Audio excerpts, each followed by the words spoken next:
안녕하세요. 오늘도 사연 살롱을 찾아주셔서 감사합니다. 저는 경기도 유민시에 살고 있는 40대 초반의 여성이에요. 결혼한 지 10년 조금 안 됐고 남편과 딸아이들과 재미있게 살고 있어요. 동네에서 피아노 학원을 운영하고 있고요. 한때는 유학까지 가서 멋지게 교수가 되는 것도 꿈이었는데요. 대학을 다니다 보니 공부 말고 사회생활이 하고 싶더라고요. 그래서 4학년 2학기 때 전까지 유학 준비하던 걸 잡고 뒤늦게 취직을 해 공부를 시작했어요. 여러 군데에 이력서를 냈는데 생각지도 않은 미술관에서 연락이 와 바로 면접을 보고 사회생활에 뛰어들었어요. 그러다가 모기업에 다니는 동갑내기 남편을 만나게 됐고 첫 아이를 낳을 무렵에는 퇴사를 했네요.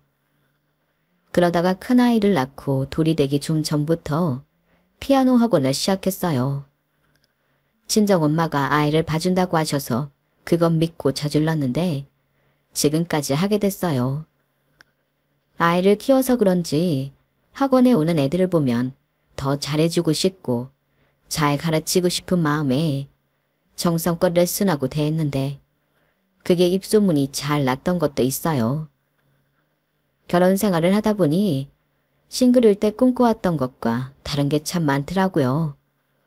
생각보다 좋지 않은 날이 더 많았던 것 같기도 하고요.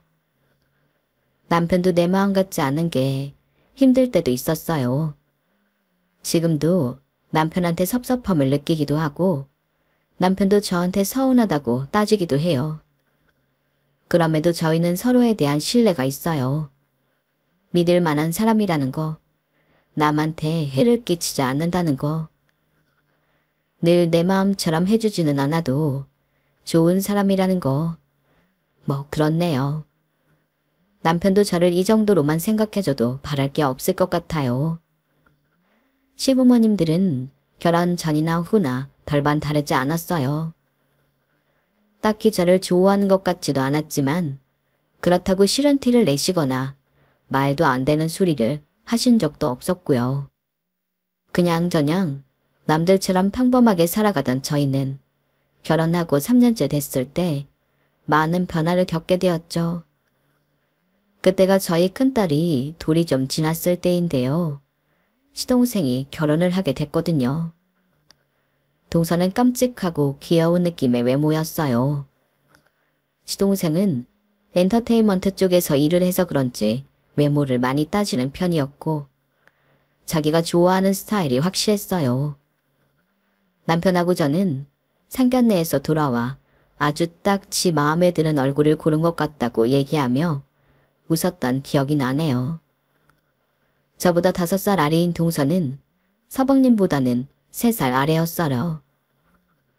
서방님은 동서를 꽤나 어린애 대하듯 했고 동서도 그걸 좋아하는 것 같더군요. 그저 귀엽고 조금은 철딱서니도 없어 보인다 싶었을 뿐 크게 이상하다는 느낌을 받지 못했어요. 그런 말이 있죠. 사람 속은 정말 모른다고요. 겉으로만 봐서는 알 수 없다고요. 동서와 딱 그런 사람이었어요. 결혼하고 1~2달 지나고 나니 서서히 처음과는 다른 모습을 보이더군요. 시작은 시어머니가 제삿날 부르셨을 때였어요. 서방님 부부가 결혼하고 처음 시댁에 왔을 때 동서하고 약속했던 게 있었어요. 동서, 2달 있으면 제사가 있어. 시할아버지 제사인데 어머님이 동서랑 나랑 역할 분담을 했으면 좋겠다고 하셨어. 정말요? 제가 어머니한테 물어봐도 되죠? 어머니, 형님한테 저랑 제사 때 역할 분담하라고 하셨어요? 내가 그렇게 말했다. 큰애 보고 상의하라고 했지. 제사 말고 명절 같은 것도 2사람이 의논해서 분담하면 좋겠어. 그래야 서로 의안상하지. 어머니, 근데 형님이 분담하시면 아무래도 제가 하라는 대로 할 수밖에 없잖아요.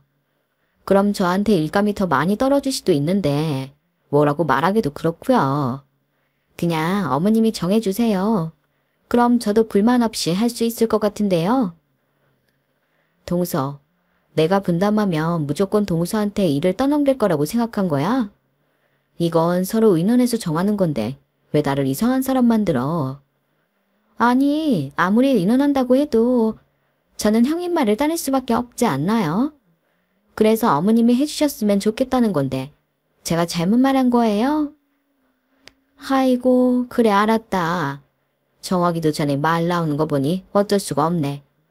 그럼 작은 애는 아직 우리 집 입맛도 잘 모르고 부엌도 낯설 테니까 장을 봐오는 건 둘째가 전담해라.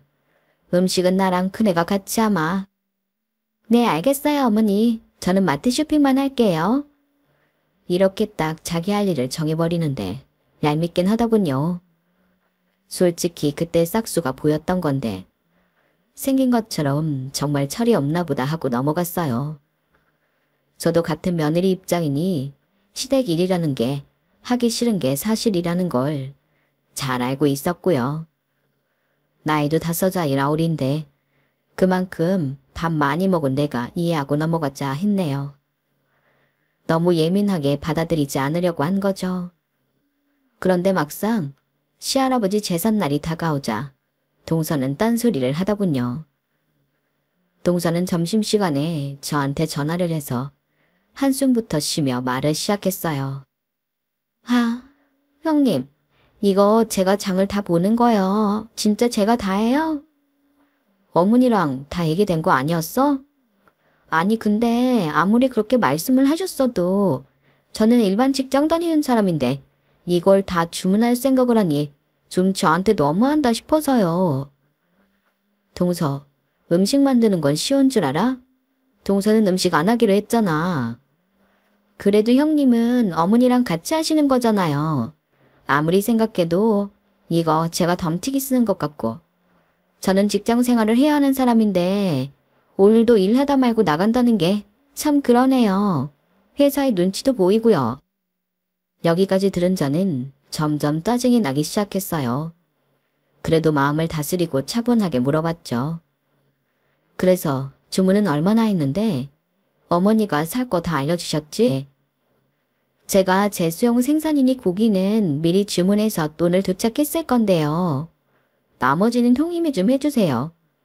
미곤 갓 결혼한 저한테는 너무 빡세요. 그리고 저 오늘 일이 많아서 제 시간에 가지는 못할 것 같으니까요. 어머니한테 잘 말씀드려 주세요. 너무 뭐라고 하지 마시고요. 네?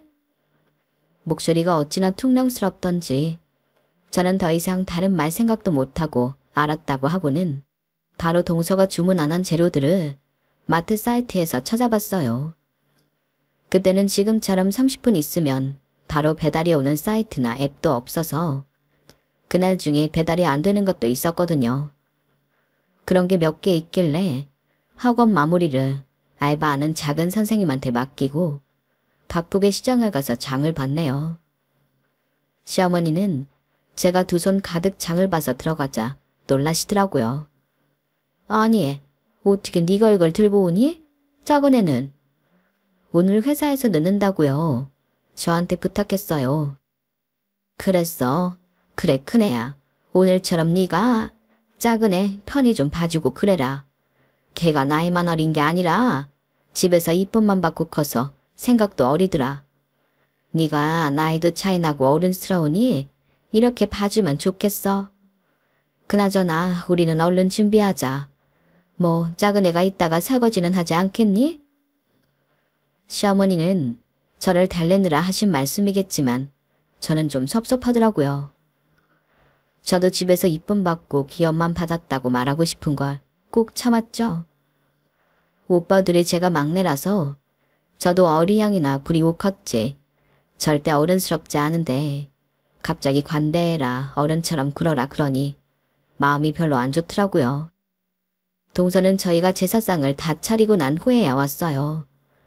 정말 손 하나 까딱 안 하고 서방님 옆에 앉아서 자기가 하루 종일 얼마나 힘들었는지 애기 같은 목소리로 하소연하다가 차려주는 밥 먹고 과일 먹더니 너무 피곤해서 못 있겠다고 가버리더라고요. 제가 열받아서 입 딱 다물고 있으니 시아버지는 제 눈치를 보며 말씀하셨어요. 설거지는 남은 남자들 둘이 해라. 여자들은 하루 종일 음식장만 하고 장 보고 보통 힘들었는 줄 알아? 그런데 평소에는 안 그러시던 시어머니가 딱 잘라서 이러더라고요.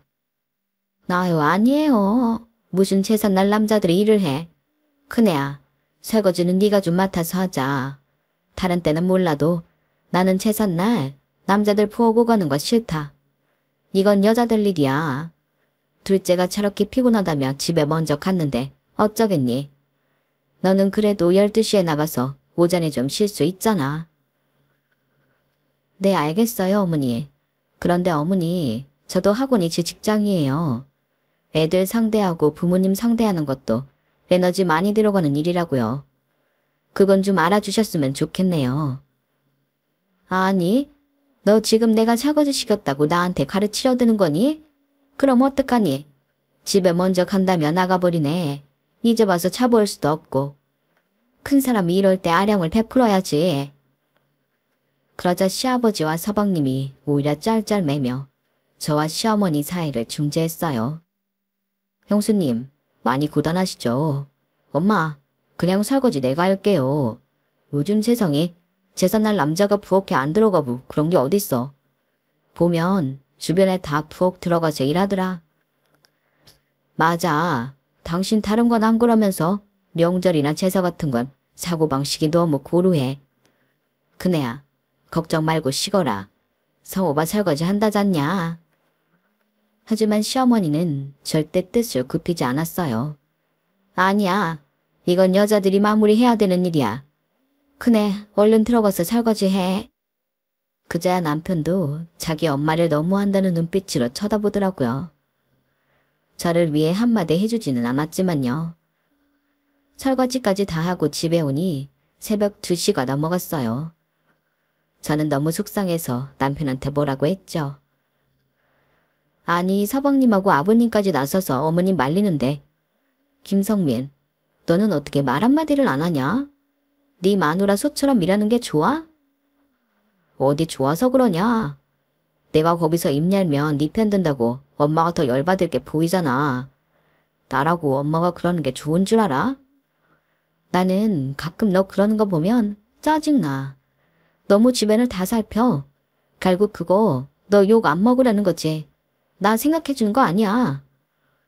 아무리 화가 났어도 말 그렇게 하지 마. 내가 왜 나만 생각하겠어? 시끄러워져서 좋을 게 뭐 있다고 그래. 나는 좀 시끄러워졌으면 좋겠어. 날 위해서 그렇게도 못해?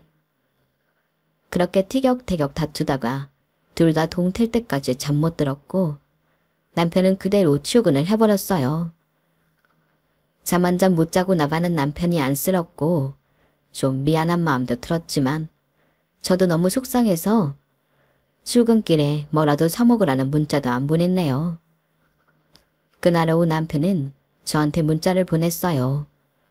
커피 쿠폰과 함께요. 나는 나 나름대로 너를 보호한다고 가만히 있었던 건데 섭섭했다면 미안해. 기분 풀고 애들 잘 가르쳐. 직접적인 표현은 잘 못해도 문자로라도 늘 미안하다는 말을 먼저 해주는 남편이었어요. 그러니까 살았지. 안 그러고 끝까지 자기만 잘났다고 했다면 저희 사이도 나빠졌을 거예요. 저도 너무 속상해서 그랬다며 미안하다고 했고 그렇게 잘 넘어갔네요. 하지만 동서는 그 뒤로 점점 더 이기적인 모습을 보였어요. 제사일이 있고서 두어 달쯤 후에 추석이었거든요. 추석을 앞두고 몇 주 전 시댁에 다 같이 모였을 때 동서가 말했어요. 어머님, 아버님, 저희가 결혼하고 첫 명절이기는 한데 성우 오빠 휴가 내기 어려운 거 아시죠? 그런데 웬일로 추석 연휴에 그냥 다 쉬라고 했대요. 그래서 제가 일본 여행 예약했어요. 저 이렇게 오빠랑 명절 연휴 같이 있는 거 앞으로 없을지도 몰라요. 이번 추석에는 저희 여행 다녀올게요. 친정에도 얘기했는데 그러라고 하셨어요. 네? 시어머니랑 시아버지는 잠시 당황하시는 것 같다니 알겠다고 하셨어요. 뭐 예약 다 해놨다는데 어쩌겠어요. 서방님이 연예기획사에 다니다 보니 명절에 더 바쁠 때가 많다는 걸 두 분도 잘 알고 계시니 이해해 주시는 거였죠. 저랑 남편도 그랬고요. 근데 저희가 집에 갈 쯤에 시아버지가 그제야 생각났다며 말씀하셨어요. 아이고, 내가 깜빡했다. 이번에 큰 집에서 다 모이기로 했어. 니들 큰아버지가 아프시잖냐? 마지막이 될지도 모른다고 너희 데리고 간다고 했는데 어떻게 시간 조정이 안 되겠냐? 어머 맞네. 그랬지. 어떻게 나도 이렇게 까맣게 잊고 있었지? 니네한테 말한다는 게 얘기하느라 잊어버리고 있었다. 둘째야, 어떻게 좀 해봐라. 아프신데도 니네 결혼식 때 도움도 많이 주셨잖니. 그러자 동서는 입을 삐죽삐죽 하더니 여행 예약 변경이 되는지 알아보겠다고 하더라고요. 그리고 추석이 코앞에 닥칠 때까지 별말이 없는 것 같더군요. 저도 학원 일이 있는지라 가끔 동산의 생각이 나도 곧 잊어버리게 되고 아이 키우고 일하고 남편 챙기느라 바빴죠. 그러다가 시어머니가 큰집 인사가에 선물 준비는 잘 됐는지 물어보셔서 동서한테 연락을 했어요.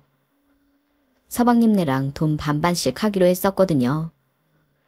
결제는 저희 남편 카드로 먼저 했기 때문에 선물 찾아오는 건 동서네가 하기로 했었어요. 택배로 보내도 됐지만 저희가 직접 들고 가는 게 좋을 것 같아서 미리 예약해놓고 찾으러 가기로 한 거였죠. 그래서 동서한테 전화를 했는데 연락이 안 되더라고요. 몇 번을 해도 전화통화가 안 돼서 문자 남기고 기다렸어요. 그랬더니 한참 만에 서방님한테서 전화가 오더라고요. 그런데 전화를 한 서방님 목소리가 꽤나 당황한 것처럼 들렸어요. 형수님, 저희 지금 일본인데요. 하루 종일 돌아다니다가 이제 숙소 들어갔거든요. 미나 핸드폰 문자 보고 깜짝 놀랐어요. 미나가 형수님한테 얘기했다던데 얘기 안 된 거예요? 일본이라고요? 원래 가도 내일 모레 가는 거 아니었어요? 그리고 저한테 얘기를 했다니 무슨 얘기요? 그렇게 서로 무슨 말인지 몰라 어리둥절하고 있는데 샤워를 마친 동서가 나왔다며 서방님이 동서와 얘기를 해본다고 하고 전화를 끊었어요. 저는 선물을 찾기 위해 백화점으로 가면서 전화를 기다렸고 10분쯤 후에 다시 연락이 왔어요. 그런데 정말 황당한 얘기를 하는 거였어요. 미나가 예약 변경하다가 실수로 2일 전에 떠나는 걸로 해놓고 취소 못했대요. 그거 형수님한테 문자 보내서 알아서 해달라고 했다는데요. 저한테 문자를 보냈다고요? 저는 그런 문자 받은 적 없는데. 예약 변경을 실수로 2일 먼저 떠나는 걸로 바꿨다가 취소 못했다는 것도 말이 안 되는데 저한테 보낸 적이 없는 문자를 보냈다뇨. 속이 빤히 들여다 보이지만 눈앞에 있지도 않은 사람하고 싸울 수도 없고 정말 복장이 터지겠더라고요. 형수님, 이왕 저희 이렇게 됐는데 지금 돌아갈 수도 없고요. 죄송한데 이번만 좀 어떻게 해주세요. 저도 다음부터는 미나가 형수님하고 약속한 거 어떻게 하는지 체크할게요. 네? 서방님이 이렇게 말하는데 저는 뭐라고 할 말이 없었어요. 제가 당장 일본까지 가서 붙잡고 올 수도 없는 노릇이었고요. 그렇게 혼자 선물을 찾아놓고 시어머니한테 전화를 했는데 시어머니가 먼저 뜻밖의 말씀을 하시더라고요. 야, 나 둘째한테서 전화 받았다. 너한테 문자로 일이 이렇게 됐다고 미안하다고 100번 1000번 사죄했다는데 너는 왜 그걸 말 안 했니? 어머니, 저는 문자를 못 받았어요. 그럼 문자 받으면 진작에 말씀드렸죠. 시어머니는 잠시 침묵하더니 이렇게 말씀하셨어요. 야, 나는 니들 둘 다 똑같이 생각해. 설마 어리고 예쁜 며느리가 들어왔다고 내가 너를 전하고 다르게 대하겠니? 그러니 다시는 이런 식으로 할 생각하지 마라. 내일 모레 큰 집에서 보자. 정말 황당하고 어이없고 억울해서 말이 안 나오더라고요. 학원에서 애들을 어떻게 가르쳤는지 기억도 안 나고 하루 종일 얼빠진 사람처럼 있다가 집에 왔어요. 아무 말 없이 가라앉은 제가 이상했는지 남편은 제 눈치를 보다가 밤늦게야 겨우 말을 그쳤어요. 무슨 일이 있었냐고요. 저는 남편 목소리를 듣자 갑자기 눈물부터 났어요. 남편은 그런 제 모습을 처음 봐서 너무 놀라 어쩔 줄 몰라 하더군요. 그렇게 저는 하루 종일 있었던 일을 말했고 제 핸드폰도 보여줬어요. 문자를 받은 적이 없다고요. 진짜 나 삭제한 것도 아니야. 정말 받은 적이 없어. 맹세해. 남편은 그 말을 듣고 얼굴이 험악하게 굳더라고요. 아무튼 자기라도 진실을 알고 있으니 너무 속상해하지 말라며 위로를 해줬어요. 그리고 추석에 큰 집에 갔을 때 저는 시어머니를 보고 웃으며 인사가 되지 않더라고요. 시어머니도 시아버지도 저나 남편이 이상한 걸 눈치챘는지 필요한 말 외에는 시키지 않았어요. 그렇게 큰 집에 다녀와서 잠깐 시댁에 들렀어요. 제가 화장실에 갔다가 나오는데 안방에서 남편과 시어머니가 얘기하는 소리가 들리더라고요. 남편은 정중하지만 꽤 단호한 목소리로 말했어요. 엄마도 재수 씨 말한 것만 믿는 거잖아요. 재수 씨 핸드폰은 봤어요? 문자 보냈는지 확인한 거 아닌데 왜 재수 씨 말만 믿어요? 아니, 내가 누구 말만 믿고 그런 게 아니라. 됐다. 그래, 늙은이가 뭘 그리 잘못했다고 그러니? 첫째가 잘했으면 이런 일 없었을 거 아니냐? 저는 집에 올 때까지 두 사람 대화를 들은 걸 못 들은 척 했어요. 그리고 나중에야 남편한테 고맙다고 하고 앞으로는 제가 알아서 하겠다고 했네요. 그 알아서 하겠다는 건 그냥 제가 일을 다 하는 거였어요. 일본에서 온 동서는 결국 문자를 보냈는지 확인은 해주지 않았고 통신 오류로 날아간 모양이라고만 하더군요. 저는 잠자코 아무 말도 하지 않았어요. 그 뒤로는 동서한테 아무 일도 안 맡기고 저 혼자 다 했고요. 동서는 항상 회사 일이니 친정 일이니 핑계를 대며 시댁일에 제대로 참석하지 않았고 김장이며 제사상 차리는 것도 빠지기 일쑤였어요. 저는 아무 말도 하지 않았네요. 어차피 한마디 해봤자 저만 손해보니까요. 시어머니는 제가 첫째니까 알아서 하는 거 잘하는 걸 아시더군요. 동서가 어버이날에 손수건이나 스카프 같은 선물 사오면 특별한 거라도 받은 것처럼 동네 막내 소문내며 좋아하셨고요. 솔직히 많이 섭섭했어요. 시어머니가 싫은 건 아니었지만 이런 식으로 첫째, 둘째 차이를 두는 건 별로였어요. 그러고 보면 아들들한테도 그런 것 같더라고요. 남편한테는 큰애니까 뭐든 책임지라는 식이었고 서방님은 뭘 해도 안쓰러워하고 걱정하셨고요. 이런 상황이니 저는 갈수록 시어머니를 대면대면 하게 됐고 저희 아이들을 예뻐해 주셔도 별 감흥이 없었어요. 자기 손주들이니 예쁘다고 하겠지 그 정도였어요. 그렇게 시간이 지나고 저희 아이가 둘이 될 동안 남편은 승진을 거듭해서 젊은 나이에 부장이 됐어요. 이럴수록 퇴직 날짜만 빨라지는 거라고 좋아할 일 아니라고 했지만 저는 남편이 꽤 유능하고 회사 내에서 관계도 잘하는 걸 알았기 때문에 너무 자랑스러웠어요. 시아버지도 남편을 자랑스러워 하셨죠. 하지만 시어머니는 무덤덤 하시더라고요. 성민이는 원래 그랬어. 그냥 혼자 둬도 다 차례. 사막에 떨어뜨려 놔도 살래가 부장된 게 뭐 대단해? 사장쯤 되고 나서 자랑하든 해야지. 그나저나 우리 성호는 어쩐다니? 성호네 회사 봐 요즘 좀 위험한가 보던데. 성민이 너 뭐 하는 거 없어? 내와 엔터 쪽을 어떻게 알겠어. 알아봐야 들은 게 다이고. 근데 거기 공동대표들만 나가는 거고 직원들은 별 문제 없을걸? 너는 어떻게 동생 문제를 제대로 아는 게 하나도 없어. 성호랑 얘기도 안 해봤지? 대충 네 짐작대로 하지 말고 네가 먼저 성호한테 전화해서 밥도 사주고 진지하게 얘기도 해봐. 이때만큼은 그동안 입 다물고 계셨던 시아버지가 한마디 하셨어요. 아니, 성호도 다 큰애고 지 앞가림은 지가 알아서 해야지. 언제까지 성민이가 보살피고 끌어줘야 돼? 회사 넣어줬으면 된 거지. 그것도 벌써 몇 년째야.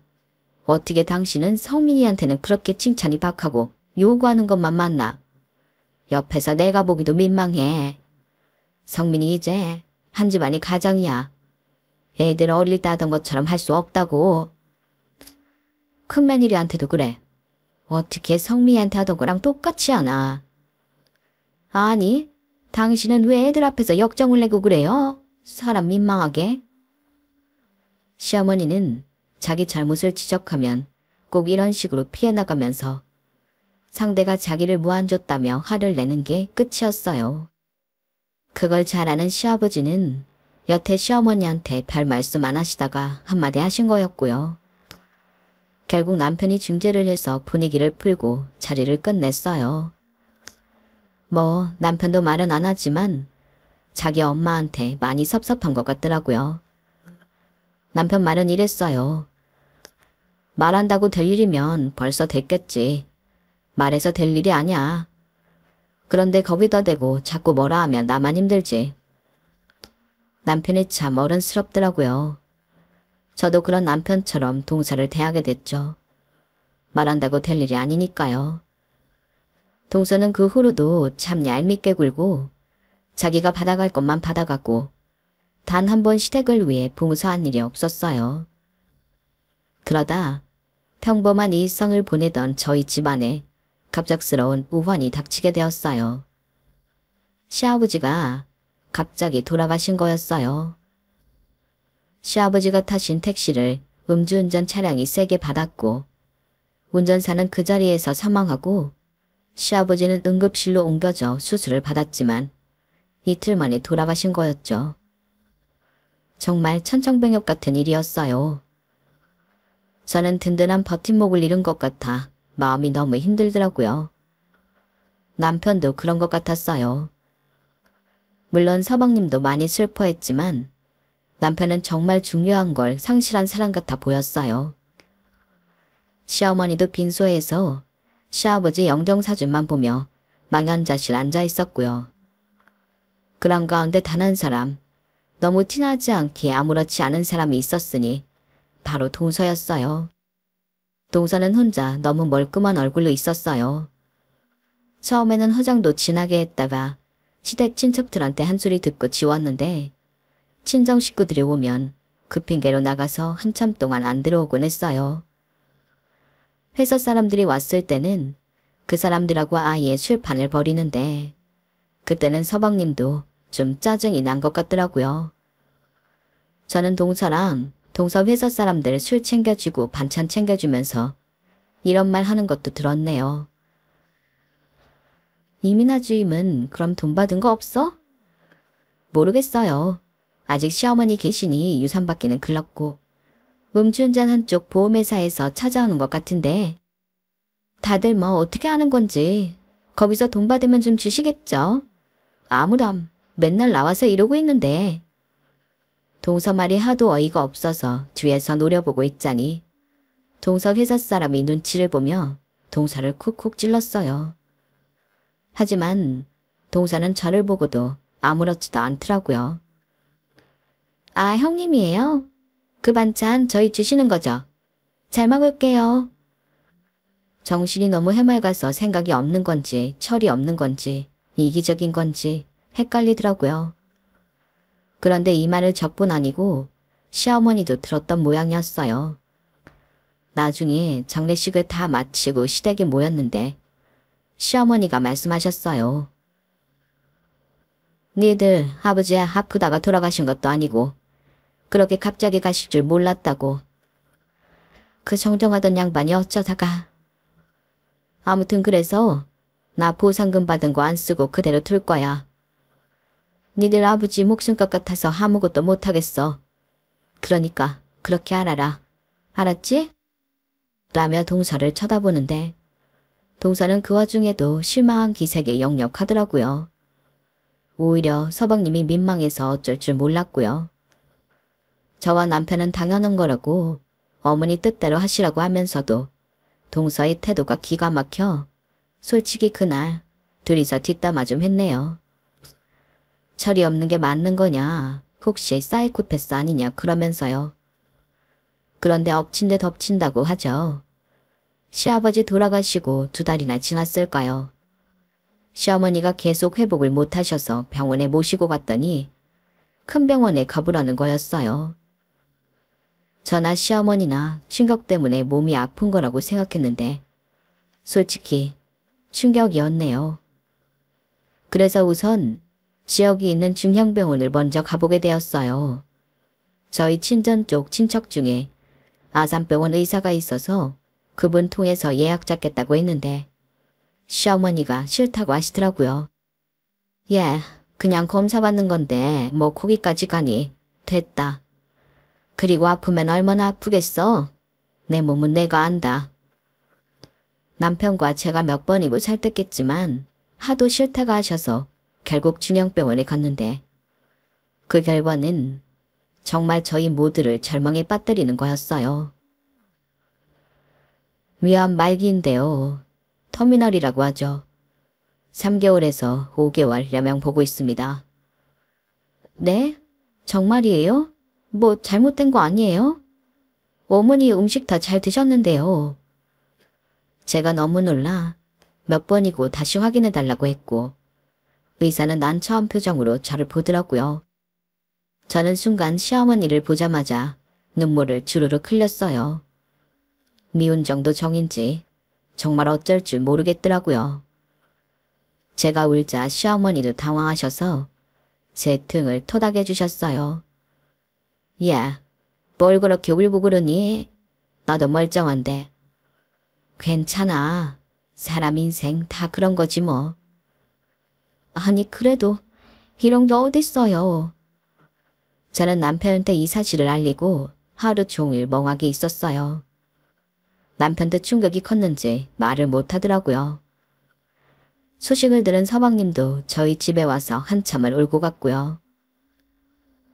엄마 앞에서는 울지 못하겠어. 힘드실까봐. 부르만 한 것 같은데 2분 다 이렇게 떠나시면 어떡해. 이럴 줄 알았으면 더 잘하는 건데. 그렇게 다들 황망한 시간을 보낸 다음 날이었어요. 남편은 마음이 너무 힘들다며 휴가를 내고 집에 일찍 왔고 저도 평소보다 학원을 일찍 정리하고 들어와 있었어요.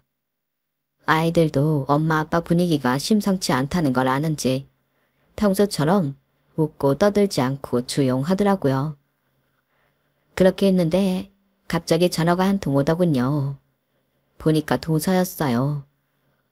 저는 동서랑 오래 통화하고 싶은 마음도 없고 무슨 얘기 들어줄 생각이 없어 그냥 무시했는데 몇 번이고 다시 전화가 오더군요. 귀찮아서 통화 버튼을 누르고 스피커폰으로 했죠. 동서, 왜? 형님, 제가 어제 어머니 시험 부르는 얘기 듣고 오늘 그 동네 부동산에 갔거든요. 뭐, 어딜 가? 스피커폰으로 들리는 통화를 들은 남편도 소파에 누워있다가 벌떡 일어났어요. 부동산이요. 시댁 아파트 얼마나 가는지 물어봤죠. 거기 동네도 좋고 아파트 평수도 좀 되잖아요. 그랬더니 얼마라는 줄 아세요? 20억이래요, 20억. 못 받아도 그렇게는 받는다는 거예요. 남편은 이미 화가 나서 맛이 간 눈이었고 저도 열이 받았어요. 그래서 무슨 말이 하고 싶은 건데? 무슨 말이나뇨. 재산분배죠. 저희 좀 더 받아서 이것저것 처리해도 20억은 나오니까 10억씩. 오케이? 제가 막 뭐라고 하려는데 남편이 옆에서 꽥 소리를 질렀어요. 지금 말 다 했어? 저는 남편이 그렇게 화가 나서 고함치는 모습은 처음 봤네요. 애들도 놀라서 방으로 들어가 버렸고요. 동사는 남편 목소리를 듣더니 놀라서 전화를 끊었어요. 그런데 남편이 바로 밖으로 나가더라고요. 아무래도 뭔 일 나겠다 싶어 저도 얼른 뒤따라 나왔더니 남편이 택시를 잡아 타고 어디론가 가더군요. 저는 차에 올라타 운전해서 택시 뒤를 따라갔어요. 보니까 서방님네 아파트였어요. 이건 무슨 일 나겠구나 싶어서 남편이 올라가고 바로 따라갔어요. 그랬더니 현관문도 열려있고 안에서 뭔가 와장창 깨지는 소리가 나는 거였어요. 동서는 비명을 질렀고요. 제가 현관문을 닫고 들어가니 남편이 거실의 장식장을 다 쓰러뜨리고 화병까지 깨먹었더라고요. 저는 얼른 남편을 부둥켜 안고 말렸어요. 김성민, 여보 진정해. 동서 이런 사람인 거 모른 거 아니잖아. 형님, 아주버님 미쳤나 봐요. 어떻게 이럴 수 있어요? 저 경찰 부를 거예요. 불러봐. 나도 할 말 있으니까. 뭐? 엄마 곧 돌아가실 것 같아 다들 충격받았는데 그 와중에 아파트 팔아서 나누자고? 이게 말이야 똥이야. 어떻게 가정교육을 받고 자랐으면 정신상태가 있다위야. 성호 너, 네 마누라가 본가 부동산 간 거 알았어 몰랐어? 어제 우리 집에 와서 울던 거 쇼야 뭐야? 나도 몰랐어 형. 안 그래도 그걸로 싸우고 있었다고. 형 한번 화나면 집안 날라가는 거 아는데 내가 왜 거짓말을 해. 진짜야. 남편은 웬만해서는 화를 내지 않는 사람이라 저도 너무 놀랐어요. 나중에 서방님한테 들으니 대학 때도 이렇게 크게 화를 내서 집안 물건이 남아나지 않은 때가 있었다고 하더라고요. 이봐요 이민아 씨. 아무리 인간이 이기적이어도 그렇지. 당신 감싸주던 시어머니 아프시다는데 그런 말밖에 못해? 성호 너 잘 들어. 나 니네 집 생활비 대주던 거 더는 못 준다. 이걸로 끝이야. 모자라는 거 네가 알아서 채워. 사실 그동안 남편이 서방님 생활비 모자라는 걸 채워주고 있었어요. 동서가 씀씀이가 해프다 못해 명품을 너무 좋아해서 맨날 사들여서 빚을 꿰졌더라고요. 서방님도 못 버는 건 아닌데 월 200 겨우 받는 동서가 돌을 넘게 돈을 쓰니 아파트 대출금 갚으며 생활비 감당이 안 됐던 거죠. 그걸 들은 동서는 얼굴이 새파래졌어요. 돈을 줬다고요? 아주버님이요? 그런데 왜 안 줘요? 어머, 이런 법이 어딨어요? 여기 있어요. 나는 짐승보다 못한 것하고는 상대 안 합니다. 결국 동서는 저희 앞에서 싹싹 빌었어요. 정말이지 돈 앞에서는 얼마든지 비굴해질 수 있는 여자더라고요. 안 돼요. 저는 돈 없으면 못 살아요. 그것만은 제발요. 네? 형님, 제가 그냥 다 잘못했으니까 아주버님 좀 말려주세요. 동서, 만약에 우리가 원조 끊고 서방님 회사 잘리면 어떡할 거야? 그래도 같이 살 거야? 아우, 상상만 해도 끔찍한 소리를 왜 하세요? 그거야. 그러다 동서는 아차 싶었는지 입을 다물더라고요. 서방님은 완전 황당한 표정으로 동서를 쳐다보기만 했어요. 저희는 동서가 얼마나 속물인지 아주 똑똑히 확인을 했어요. 그 난리를 치르고 난 다음 날 저와 남편은 시어머니를 설득해서 제발 아산병원에 한 번만 가보자고 했어요. 시어머니도 자기가 시한부라는 게 안 믿기는지 알겠다고 하셨고요. 그렇게 병원에 갔더니 의사가 조직검사 결과가 엑스레이랑 초음파로 본 것보다 더 심각하다며 갸우뚱하더라고요. 그러면서 조직검사를 다시 한번 해보자고 하더군요. 그렇게 나온 결과는 위암은 맞지만 이기였고 수술하고 치료받으면 얼마든지 생존 기간이 5년 이상 될 수 있다고 했어요. 보니까 그 전 병원 검사실에서 뭔가 실수를 했나 보더라고요. 이래서 세컨드 오피니언이 중요한 거였어요. 저희는 다 같이 안도의 한숨을 내쉬었죠. 그러더니 시어머니가 저희를 다 부르더라고요. 그리고 이렇게 말씀하셨어요. 둘째 너 앞으로 나한테서 돈 한 푼 받을 생각하지 마라. 내가 니들 아버지 가실 때만 해도 그냥 좋게 생각하려고 했어. 귀엽다고 예뻐한 며느리한테 갑자기 모질게 굴고 싶지도 않았고. 그런데 이건 아니지 싶다. 나도 다 알아. 니들 난리 났었잖아. 성우, 니네 앞집에 사는 사람들 내 친구 딸내야. 그래서 친구한테 들었어.